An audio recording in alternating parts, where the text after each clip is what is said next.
Скъпи колеги и приятели, сърдечни поздрави от София!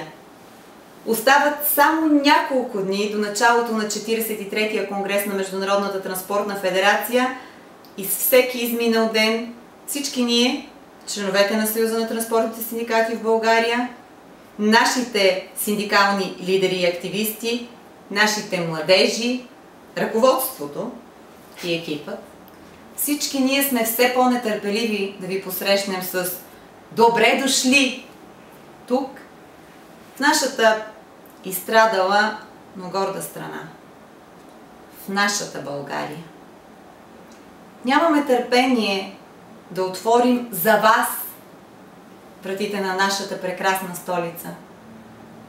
Бих искала за пореден път да ви благодаря за подкрепата при избора на София за домакин на Световният конгрес на най-могъщата и най-влиятелна глобална федерация ITF и за пореден път да споделя, че за нас е огромна привилегия и истинско удоволствие да бъдем ваши домакини.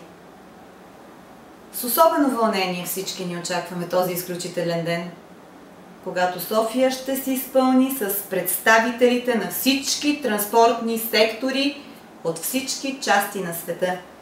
София ще ви се разкрие и вярвам ще ви заплени. И надявам се спомена за нея да съхраните сред най-прекрасните, най-скъпите преживени мигове от живота си. И аз наистина съм много горда. Горда съм, че ще мога да ви я представя. С още по-голямо вълнение нашите младежи се готвят за вашето пристигане. Вече няколко месеца те посвещават голяма част от времето си, за да направят този конгрес едно незабравимо преживяване за всеки един от вас. Те организираха множество срещи, запознаха се с програмата, конгресните документи и вече са готови както пълноценно да следят дебатите, така и да ви предоставят още информация за нас, нашите обичаи, традиции, култура, история, изкуства и бит. СТСБ е наследник на организация с над 100 годишна история. Голямо богатство на нашата организация е паметта. СТСБ има минало, СТСБ има мъдрост. Но СТСБ не остана привързан към миналото, а се отвори за нова енергия и свежи идеи. В СТСБ има и младост. И това е гаранция, че ще има и бъдеще.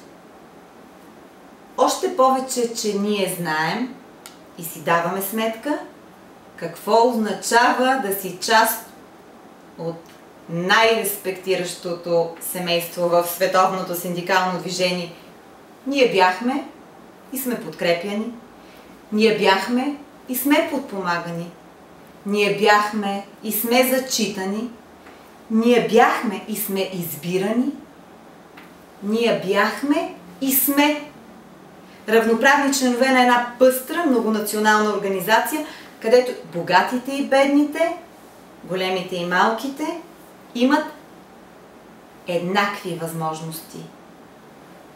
Имат еднакви права. Споделят еднакви ценности. Ние знаем и силата, и емоцията на това да си член на ITF и не само искаме, но и вярваме, че трябва да я споделяме с всички работещи в транспорта от региона. Затова ние положихме усилия и запознахме множество синдикални организации от съседните страни с предстоящия 43-ти конгрес на ITF в София, както и с възможностите, които предоставя членството в ITF и ETF. Ние вярваме, че регионалното сътрудничество ще даде по-голяма сила на нашите трансгранични инициативи, но и ще предостави допълнителни възможности при реализацията на глобални кампании. Защото ние сме убедени, че в глобализиращият се свят, на който сме съвременници, предизвикателствата, които стоят пред нас, могат да се решават, да се преодоляват единствено чрез глобален отговор от глобалните федерации. Ето защо ние от СТСБ подкрепихме от самото начало и устойчиво провеждаме кампанията за качествени обществени услуги на глобалните федерации. Ние от СТСБ солидарно подкрепяме и кампаниите на ETF и ITF в борбата с социалния дъмпинг, независимо, че това е една изключително болезнена тема за нас. Ще спра до тук. Скъпи колеги и приятели, аз, ръководството, екипът и членовете на СТСБ ви очакваме, за да обсъдим заедно въпросите, намерили място в конгресната програма и съпътстващите тематични срещи, за да напишем заедно и тук, в София, още една незабравима страница от историята на ITF и Световното синдикално движение. С уважение и благодарност, до съвсем скоро!